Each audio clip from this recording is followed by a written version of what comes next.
Força e honra, guerreiro! Iniciando os estudos da Lei 4898 de 1965, a famosa Lei de Abuso de Autoridade. Mas antes, você já se inscreveu no canal? Se ainda não se inscreveu, inscreva-se já, ative as notificações para receber em primeira mão este curso essencial para a sua aprovação, direto ao foco e sem rodeios. E se você gostar, deixe seu like e compartilhe com todos que irão precisar desta lei. E também escreva suas dúvidas aqui embaixo, porque assim podemos esclarecer e tirar dúvidas juntos. Iniciaremos com os aspectos gerais e com fundamento constitucional. Esta lei tem um fundamento constitucional que é abarcada pelo artigo 5º, o inciso 34, que nos traz que são todos assegurados, independentemente do pagamento de taxas, o direito de petição aos poderes públicos em defesa de direito ou contra ilegalidade ou abuso de poder.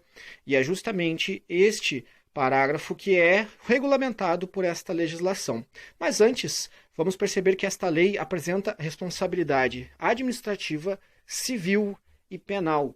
O que quer dizer que, como são esferas administrativas, você pode ser punido administrativamente apenas no âmbito civil ou apenas no penal, sendo que uma esfera não vincula a outra, exceto algumas raras exceções. E agora vamos diagnosticar o que seria a autoridade. O que é autoridade para o direito administrativo? Afinal, o que é? Nós falamos e sabemos, trazemos um conceito de infância, mas talvez nós misturemos isso porque não é a mesma coisa para o direito.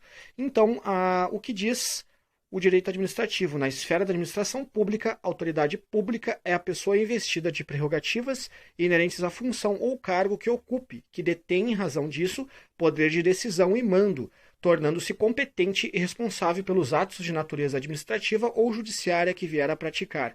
O exercício do cargo da função pública, emanado do poder que lhe é concedido, visa atender à satisfação do interesse comum. Então você aqui percebe essa que é no caso, forma de se descrever a autoridade pública.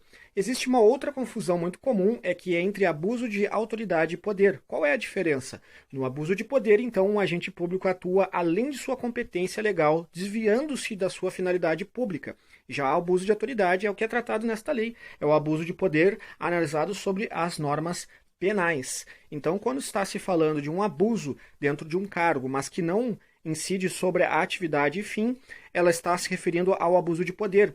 Em compensação, quando se fala de algo referente a abuso penal, estamos falando de abuso de autoridade. Você percebe que a diferença ela é sensível, porém é essencial que se entenda a grande diferença que existe, até mesmo para eventuais questões. Uma curiosidade, o servidor aposentado não responde, ele tem que estar em exercício. Então, para aquele que já é aposentado, um antigo servidor público, ele já não tem mais por que responder por esta lei, visto que ela é uma das exigências para que seja aplicada as normas penais é que ele esteja em exercício efetivo do seu cargo, certo? Então, apenas como curiosidade. Também vamos perceber que não é apenas o servidor pessoa física, existem outras maneiras. Então, quem é o sujeito ativo destes crimes trazidos por esta lei? Ele é um crime próprio, pois é a autoridade pública. Porém, você vai perceber que a autoridade pública nem sempre é uma pessoa. Pode ser também um ente administrativo, pode ser um órgão. E isso tudo vai ser visto com toda a calma e tranquilidade com esta lei. E o particular pode ser sujeito ativo? Sim, desde que atuando conjuntamente e sabendo da condição do agente público que atua em concurso. Lembrando que atuar em concurso é praticamente dizer que é ao mesmo tempo. O agente que atua em conjunto para uma finalidade ilícita. Certo? Então ele vai sim ser punido por esta lei.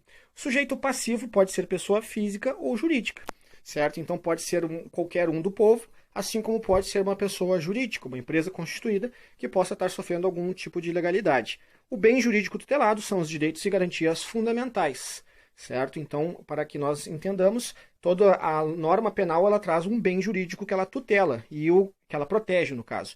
E neste caso são os direitos e garantias fundamentais. O elemento subjetivo do tipo é o dolo, ou seja, o ato de agir por vontade própria, com o especial fim de agir, ou seja, a intenção de abusar. É necessário que o agente tenha a intenção real de provocar algum dano. A consumação versus tentativa. A tentativa é punida, então, quando acontece, na forma consumada, que pode ser ação ou omissão, dependendo do fato. Quer dizer que mesmo que o agente não consiga atingir a sua finalidade, ele será punido da mesma maneira como se tivesse consumado a sua ação. Perceba, então, que isso é de fundamental importância. Crimes de ação penal pública incondicionada.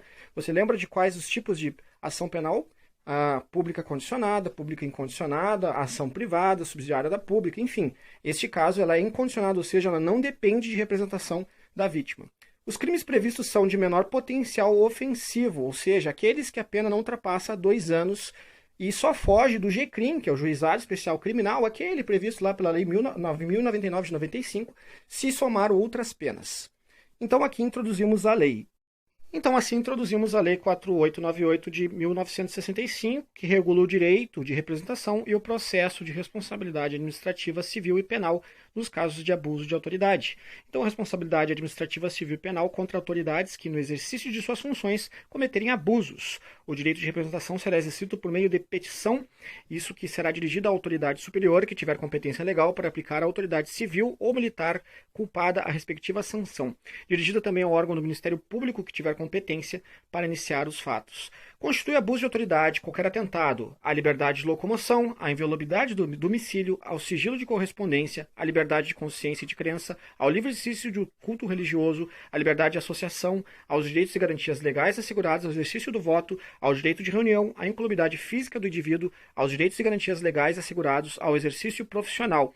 Então, aqui principalmente a incolumidade física e também a liberdade de locomoção, que estão fielmente atreladas às atividades policiais, certo? Então, constituindo assim o abuso de autoridade. Dando sequência, temos que constitui também abuso de autoridade, ordenar ou executar medida privativa de liberdade individual sem as formalidades legais ou com abuso de poder, submeter pessoas sob sua guarda ou custódia a vexame ou constrangimento não autorizado em lei, deixar de comunicar imediatamente ao juiz competente a prisão de detenção de qualquer pessoa. Perceba que é ao juiz competente, e aqui não se refere à família, como o Código de Processo Penal prevê.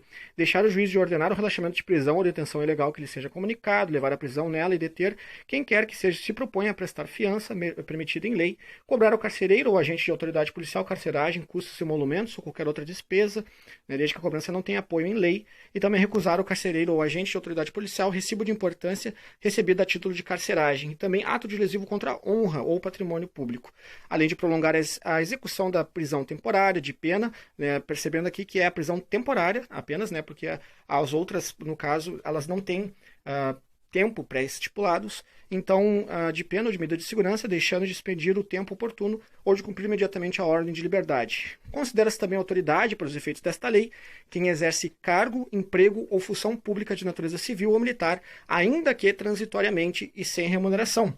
Perceba que aqui no caso, então, ainda que transitoriamente, no sentido de que, por exemplo, aquele mesário, no caso das eleições, que está transitoriamente apenas por 1 ou 2 dias prestando serviço, ele também é considerado servidor público. Ainda outros casos. A sanção civil, caso não seja possível fixar o valor do dano, consistirá no pagamento de uma indenização de 500 a 10 mil cruzeiros. Isso é uma desatualização da lei, que hoje estaria em reais. A sanção penal será aplicada de acordo com as regras dos artigos 42 a 56 do Código Penal. Também multa de 100 a 5 mil cruzeiros, enfim, detenção por 10 dias e 6 meses. Você vai perceber que as sanções previstas nessa lei são muito brandas. Isso dada ao período em que ela foi constituída no ano de 1965. Então, perda do cargo de inabilitação para exercício de qualquer outra função pública por prazo de até 3 anos e as penas previstas no parágrafo anterior poderão ser feitas de outra maneira.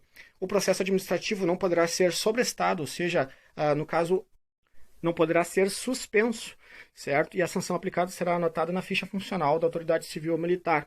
Também a sanção penal será iniciada independentemente de inquérito policial, ela é independente, ou justificação por denúncia do Ministério Público instruída com a representação da vítima do abuso. Apresentada ao Ministério Público a representação da vítima, aquele no prazo de 48 horas denunciará o réu, desde que o fato narrado constitua abuso de autoridade. Então, se o ato ou fato constitutivo do abuso de autoridade houver deixado vestígios ou ofendido o acusado, poderá promover a comprovação da existência de tais vestígios por meio de 2 testemunhas e também requerer ao juiz até 72 horas antes da audiência, instrução e julgamento, a designação de um perito para fazer as verificações necessárias. E também, se o órgão do Ministério Público, ao invés de apresentar a denúncia, requerer o arquivamento de representação, o juiz, no caso de considerar improcedente as razões invocadas, fará remessa à representação ao Procurador-Geral e este oferecerá a denúncia ou designará outro órgão do Ministério Público para averiguação. Se o órgão do Ministério Público, lembrando que o órgão é o agente do Ministério Público, não oferecer a denúncia no prazo fixado nesta lei, será admitida ação privada, aquela que é subsidiária da pública. Recebido aos autos, o juiz, dentro do prazo de 48 horas, proferirá despacho recebendo ou rejeitando a denúncia. Então você percebe aqui atividades ligadas ao Ministério Público e também ao juiz, e este prazo importante de 48 horas. Em seguida, nada mais de importante, e também nos casos omissos são aplicáveis as normas do Código de Processo Penal. O CPP, então, ele é aplicado subsidiariamente, sempre que compatíveis com o sistema de instrução e julgamento regulados por esta lei, que não houver sido previsto nesta lei alguma alteração, então o Código de Processo Penal é utilizado para abarcar. Estamos assim chegando ao fim da nossa aula, espero que você tenha gostado, reveja quantas vezes for necessária, leia a lei, isso é apenas um resumo, apenas uma repassada, você lendo a lei vai tirar suas próprias conclusões e fazer seus próprios resumos. Se você gostou, deixe seu like, inscreva-se no canal e compartilhe com todos que estão realizando provas para concursos ou qualquer outra coisa que necessite desta lei. Fiquem com Deus.